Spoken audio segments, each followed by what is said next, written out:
Today I would like to teach you how to make great tantuni.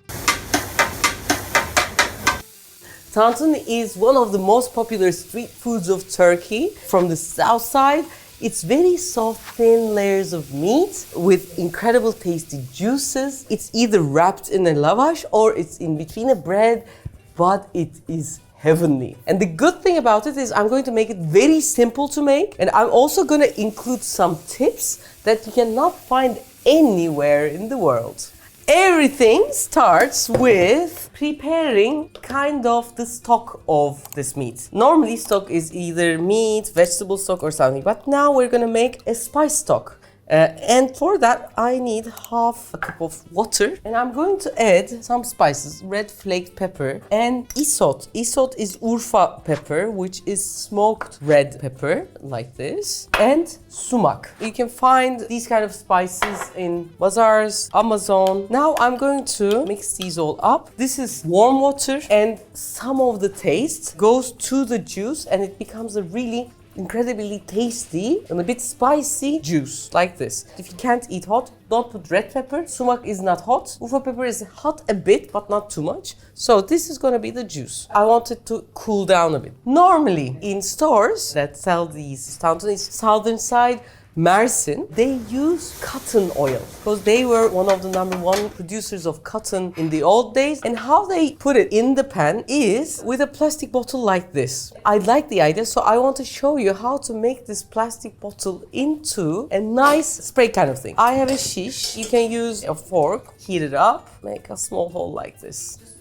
One for the juices. Now this is getting cooler. This is gonna be ready to use. Then let's move to the meat. Normally they make this meat from round tranche, this part, which is, as you can see, the top of the leg, which is used, and it's a big muscle. When it's a muscle, what does that mean? Harder to chew. Whereas like these parts where it doesn't move and it's closer to the bone is soft and tender. They use this part or this part or this part to make this tantuni. Because these parts are really chewy, how do they make it soft and tender? They boil it for a long time, and the boiled meat then goes to the pan. But because it's gonna be too hard, I use the softer cut, which is filet. I have 400 grams of filet. If you have a shank or something and use it that way, please boil it with a bit of onion and a bit of salt. But first we have to cut it. How do we cut it? First, like a small steak, like this. And then I have thin cuts like this. For example, when you're cutting the meat, it's very important not to go back and forth, and the knife has to be really sharp. If your knife is not sharp enough, and if you don't have a sharpener, one thing that I love using is, for example, you have a knife like this, you have another one,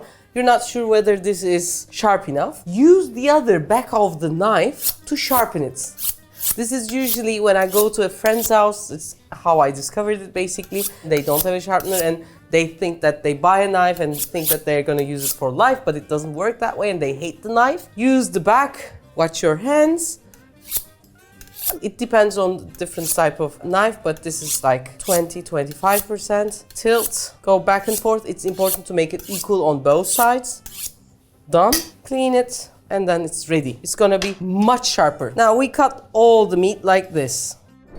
This is ready to go. On the other hand, we also eat this tantuni with a bit of tomatoes. Tomatoes is umami. It increases the flavor. So I dice the tomatoes finely. They're gonna be ready when I make the durum, when I make the wrap. Also, we make something called sumaklı soğan. We have done this in some recipes in the channel. It's a great delicacy. You chop the onion, you put a bit of salt and rub it a bit so that the edge goes away. Put a bit of sumac and some parsley. That parsley onion mixture with sumac has the sourness, sweetness, and a bit of bitterness all together, and it will increase the flavor of your wrap. Hi everyone, we are on Amazon. You can find our most highlighted products on Amazon and buy with just one click. Now we're ready. Our sumac and tomatoes and the meat is around, so I can get ready to cook. If you're gonna do it for your guests, You can make this before, but when they are at home, you can make it together on top of the stove in 5 minutes. How are we gonna start? Now, we turn on the heat, we get the biggest pan possible. We're not gonna crowd the pan, like this is 400 grams of filet, we're gonna use 200 grams each time. Put some olive oil. Originally, as I said, the tantuni is done with a different kind of meat, boiled and with cotton oil. So I separate the meat thinly on the pan.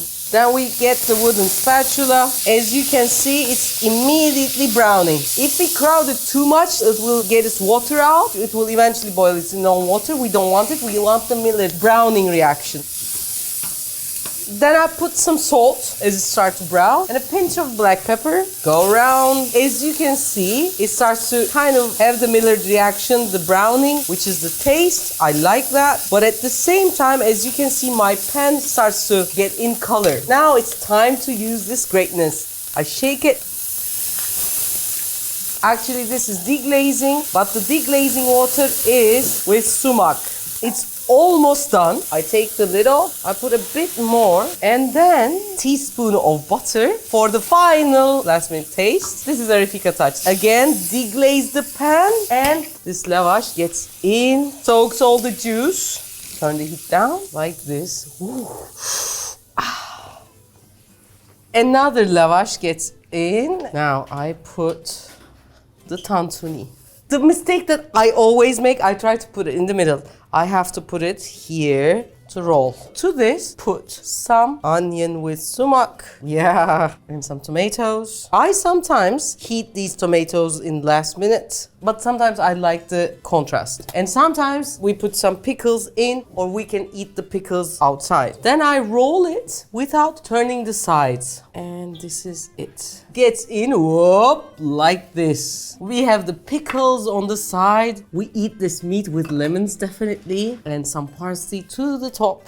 And ready to eat. In Turkey, we eat this together with ayran. Ayran is yogurt with a bit of water served cold. It's like lassi in Indian, a bit different but very nice. So they go really, really well together. Usually on the seat when they said it, tantuni ayran, gerisi yalan. Tantuni ayran, gerisi yalan. Which is tantuni and ayran together, and the rest is a lie. So, shall we eat it together with Burak?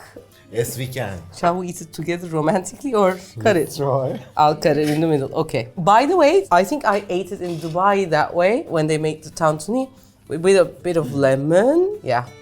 And we can also eat it together with sometimes with yogurt. They cut it in pieces and put some yogurt in, some tomato sauce, which makes it like iskana. But this is by itself so good, no needed. Perfect. I love tantuni, but this sumac and isot edition, game changer, like you. That's it, guys. Hope you enjoyed it.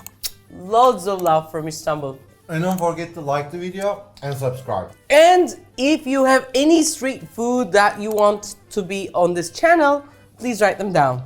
It can be Turkish, it can be from your country with a Turkish touch, or with a Refika touch, or with a Burak touch.